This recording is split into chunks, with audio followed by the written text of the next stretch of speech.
ჩემი შვილი დგვილო ბრალად დააგავეს.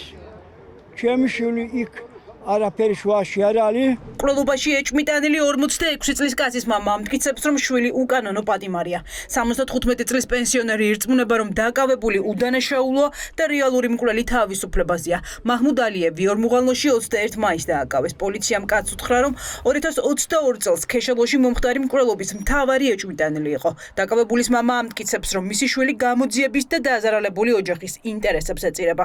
ჯამბულ ალიევის თქმით, პოლიციამ 3 წელი დანაშაული ვერ გახსნა, ოჯახის ზეწოლის გამო კი სამართალდამცველებმა მსხვერპლად მისი შვილი არჩიეს და პასუხისგებაში მისცეს. ჩემი შვილი უდანაშაულად ზის 9 მეერვე თვეა. რაც უნდა დაჯდეს ჩემი შვილი უდანაშაულად. უნდა გამოუშვან ჩემი შვილი.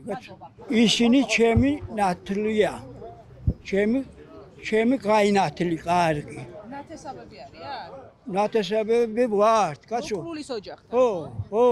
32 წლის ბიზნესმენი სოფელ ქეშელოში 3 წლის წინ მოკლეს. აიდან ჰამზაევი სიგარეტების ბიზნეს ფლობდა.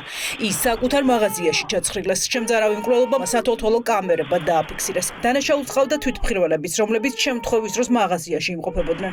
მიუხედავად ამ ყველაფრისა, ადგილობრივმა პოლიციამ დანაშაული ვერ გახსნა. ახალგაზრდა კაცის მკვლელობიდან 3 წლის თავზე ოჯახმა თბილისის პროკურატურას გამოძიების ბოლომდე მიყვანა სთხოვა. საქმე რამდენიმე დღეში გაიხსნა. მთელი ორმუღალნოს სოფელმა იცის, რომ მაჰმუდ ალიევი დანაშაული არ არის.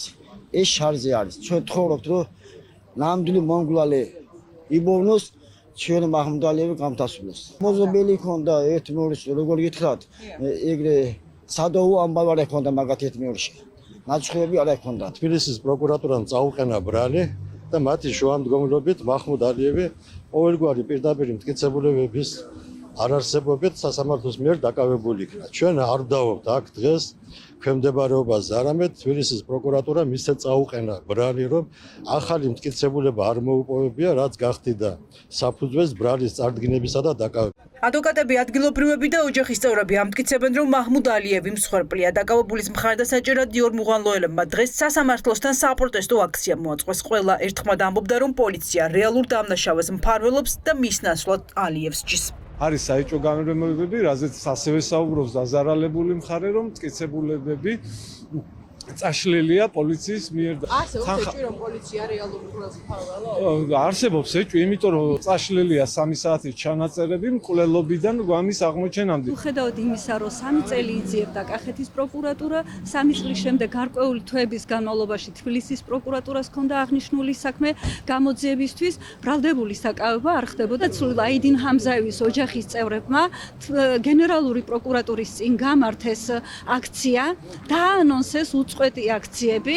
მხოლოდ ამის შემდგომ 10 დღეში პროკურატურამ მოახდინა მაჰმუდ ალიევის სრულიად უსაფუძვლო და უსამართლო დაკავება და ვთვლით, რომ ის არის უკანონო პატიმარი, ის არ არის აღნიშნულ საქმეში დამნაშავე. 2022 წლის მკვლელობის საქმეზე საბრალდებო უწყება დანაშაულის ამსახველ კადრებს და 200-ზე მეტი მოწმის ჩვენებას ეყრდნობა. კადრებში 22 წლის ბიზნესმენის სიცოცხლის ბოლო წუთები და მასზე თავდამსხმელი გარკვევით ჩანს. პირი, რომელიც აიდინ ჰამზაევს ავტომატის ჯერსაცლის შენიღბულია, თუმცა მისი ამოცნობა შესაძლებელია. მიუხედავად ამისა, სამხარაულის ეროვნული ბიუროს ექსპერტები დასკვნაში წერენ, რომ თავდამსხმელის ამოცნობა ვერ მოხერხდა. ჰაბიტოსკოპიური ექსპერტიზის დასკვნით დაკავებულსა და თავდამსხმელს შორის კავშირი ვერ დგინდება. იმ დღესით კახეთის პოლიცია მაჩვენეს, რომ ეს ვინ არის, ეს ვიდეო კადრი მაჩვენეს და მე პირადად ამოვიცანი კი მაჰმუდ ალიევია. და არ დააგავეს. სანამ მკვლელობა მოხდა, მანამდე დაახლოებით ერთი წლის ადრე ან რა ვიცი 8 თვის ადრე ჩემი შვილი და ჩემი ბიძაშვილთან ფული უნდა და ესენი ემოქრებდნენ. აღნიშნულ სისხლის სამართლის საქმეში არის არა მარტო მოწმის ჩვენებები, არამედ არის ამოცნობის ოქრები და სხვა მტკიცებულებათა ერთობლიობა. ექსპერტიზის დასკვნით შეიძლებოდა ვერ დადასტურებულიყო ბრალდებულის ვინაობა, იმიტომ რომ მას ჰქონდა ნიღაბი, თუმცა მოწმეებმა ამოიცნეს ის შესაბამისი ნიშნებით. ორმუღალნოში მომხდარი მკვლელობის საქმეზე სასამართლო განხილვის საქალაქო სასამართლოში ყოველდღიურ რეჟიმში მიმდინარეობს. ბრალდების მხარე მოწმეებს კითხავს დღევანდელ პროცესზე. ორმუღალნოდან ჩამოსულმა მოწმემ პროცესზე თქვა, რომ აიდინ ჰამზაევი რელიგიურ ნიადაგზე ერთ-ერთი დაჯგუფების წევრებმა მოკლეს, თუმცა ვინ უცნობია.